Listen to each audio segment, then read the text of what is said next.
Good morning, everyone. Thank you very much for joining us here today. Bonjour tout le monde. Est-ce qu'il y a des médias francophones ici ce matin? Radio-Canada par hasard? Non? Bon. Comme vous voulez, je peux faire quelques remarques en français, mais je vais procéder en anglais et on verra avec les questions qui suivent. I'm here this morning as the Minister of Public Safety to tour these incredible facilities on the commercial front, which are operated by the Canada Border Services Agency. Our border in Canada is strong, and we're making that border stronger.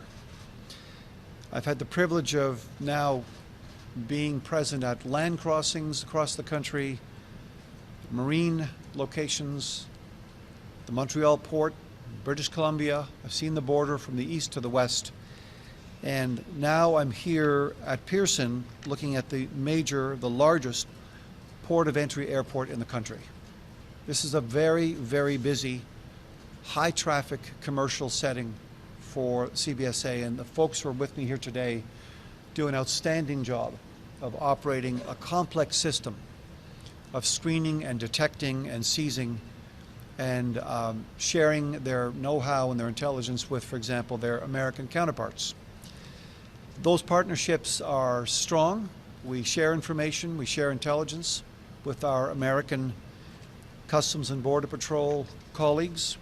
We do it here with the commercial space, and we also do it when it comes to the question of screening passengers at the Pearson Airport. We have invested at CBSA some $300 million of additional money for new and expanded detection capacity. Last week, folks will recall that we appointed Canada's first fentanyl czar. Kevin Brosseau, a distinguished career in law enforcement, intelligence, and security, who's helping us pull together all of the important parts to deal with the fentanyl crisis, which is a crisis for both Canada and the United States. So we recognize that we have progress to make here, and we have progress to make in partnership with our American neighbors. We're moving now to list, we'll have more to say about this in due course, but we're moving now to list criminal cartels as terrorist entities under the criminal code in Canada. This will give our law enforcement, our RCMP for example, police of local jurisdiction, provincial police forces, more authorities, more powers to follow the money and to look and see how criminal cartels are using sophisticated laundering tactics in a Canadian context. Right now in downtown Toronto, there's a gathering of the leadership of the Public Safety Department, which I lead, with Finance Canada, with our fentanyl czar, and with our senior RCMP folks. They're meeting with the 6 largest chartered banks in Canada. They are inaugurating a new money laundering intelligence partnership. And we're going to be supporting the sharing of money laundering and organized crime intelligence between our 6 banks, big banks, and law enforcement, again, to deal with the fentanyl crisis and the trade thereof.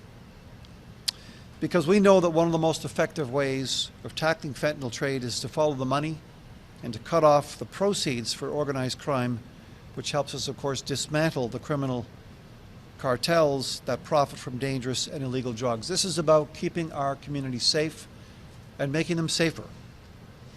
We're also investing in enhanced laboratory capacity right here at Pearson. We saw some of the lab facilities nearby. There will be more coming to assist in that hunt for fentanyl precursors, the drugs that are used to manufacture fentanyl, with recipes that seem to be changing. So we're tracking this now. We'll be in a better position to track and trace the precursors as they come in from other parts of the world. In the last 6 years, our police forces of jurisdiction, including the RCMP, have broken up 44 fentanyl labs across the country, including a super lab in British Columbia just a few months ago involving 95 million lethal doses of fentanyl, the largest such seizure in Canadian history. So we're making progress. We're disrupting. We're seizing. We are interrupting. We're shutting down labs. We're tightening up the way in which we approach our challenge with fentanyl. We've also seen here earlier today demonstrations of the use of canine teams and their handlers, outstanding teams, who are helping us also disrupt, for example, the trafficking of illegal firearms into Canada, for example, by seizing gun parts or guns themselves, as we see on the table behind us here. The types of goods that can be seized and held and destroyed by our folks at CBSA. So the people who are here are the ones who are finding and seizing the drugs, the illegal firearms, so they don't end up in our communities. Just yesterday I was made aware of new statistics from the Customs and Border Patrol in the United States. Between December 2024 and the end of January 2025, in a 2-month period, it is one statistic but an important one. Since the launching of our border plan, we've seen a 97% reduction of the seizures of fentanyl going from Canada into the United States. So the investments we're making on the front lines are helping. The Prime Minister announced a new $200 million investment in intelligence. Our law enforcement with our communications security establishment will be sharing more intelligence, gathering and sharing more intelligence for frontline actors in terms of what's happening on that front. So, with that being said, I'd be pleased to take any questions you have. Once again, the border is strong, we're making it stronger, and there's more to do. Thank you very much. Please. Understanding that less than 1% of illegal goods are coming from Canada, what do you think it will take to show U.S. President Donald Trump that we are serious and that he will not deter us? I think that what we're presenting to the new administration is an integrated plan between both our countries to deal with the fentanyl crisis. I think we recognize on both sides of the border that it's affecting us equally. In fact, one of the things that we have shared with White House officials is that on some particular days, on a per capita population basis, there were more Canadians perishing from fentanyl than Americans. I think they were astonished to learn this. So this is a joint effort now, and that's why we're standing up new joint strike force teams, both inside Canada, 10 of them, working with our American counterparts. We're going to keep working to eliminate the scourge, the production, the distribution, the consumption of fentanyl. It is less than 1%, but we're going to move to eliminate it. And we're going to do that jointly with our American colleagues. It is a very tight, integrated approach, and we think it's starting to have quite an effect. And so, like you were saying, that you were surprised with the stuff that you provided. Are you seeing now sort of a change in receptiveness or any sort of acknowledgement? Well, we're seeing at the operational level a very tight relationship and working cooperation and trust, and sharing of information. That's strengthening, and it's really bearing fruit, we believe, on both sides of the border. So in terms of messaging back to the White House, I think the White House officials are aware of what's going on. The level to which we are cooperating and working together. And we're working to, obviously it's in our enlightened self-interest in Canada to deal with the fentanyl crisis, but it's also in the interest of this most precious of bilateral relationships. So we're going to continue moving forward. Our border is strong, but we want to make it stronger.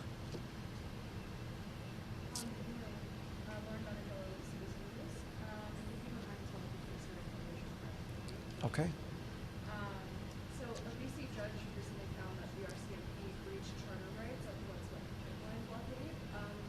What is your reaction to this, and what will you do to sort of make sure that it doesn't happen again? I just recently was made aware of the judgment. We'll be taking a look at that, of course. But the court has spoken. We respect the outcome of the court's decision. My officials will look more at the decision and come to ground in terms of what is the best way to proceed to take any corrective measures internally. Au niveau de la décision qui a été rendue par le cour en Colombie-Britannique, mon département, le ministère, est en train de revoir la décision, revoir le texte, les éléments. Il y a évidemment du progrès à faire et c'est exactement ce qu'on va faire éventuellement. Mais ça va prendre un peu de temps. On vient justement de recevoir la décision. I'm one of the voters. So first question I want to know is about is there any response from the President Donald Trump on how they are taking care of the voters and all the situation? We have a very multi-pronged relationship with the United States administration. I'm working with my counterpart. In fact, a few counterparts in the administration. My colleagues are working with their counterparts, and we are constantly in touch and communicating the progress that we're making. Look, at the end of the day, our view is that neither economy, neither peoples will come out in an improved way if tariffs are applied on both economies. If the president continues to move forward in terms of applying tariffs, there will be a response. It will be a measured, but it will be a serious response. And so we're of the view that it is best not to proceed down that path. We're taking corrective measures here in Canada. We are communicating it very directly with the White House. We remain hopeful. So my other question about how is the current Canada taking care of the irregular way border crossing from the United States? The government's brought in a series of new measures led by my colleague, the Minister of Immigration. It has, for example, made changes on visa, obtaining visas, for example, for some nationals. We've made some changes in terms of international students and their visas. We've made changes, practical changes in renewing those visas. We've seen a major decline. In fact, I think it's a 98% decline in illegal migration from Canada to the United States over a 12-month period. Less than 1% of illegal migration into the U.S. is from Canada, just as less than 1% of fentanyl in the United States is crossing in from Canada. So there's progress to be made. We're still working on that. We're making major technological and other improvements on the border, and we're starting to see that the plan is working. Thank you. I want to ask about the money laundering partnership, the intelligence partnership with big banks. How much of an issue is money laundering with regard to fentanyl right now? The teams that are working together on this now will have more to say about that in terms of details in due course. But we know that by criminalizing, by amending the criminal code to have criminal cartels now listed as terrorist groups, we will be helping law enforcement with some specific approaches to tracking and tracing money. We know that if we can interrupt, if we can detect, if we can seize, if we can break up money flows, this is the heart and soul of fentanyl trade.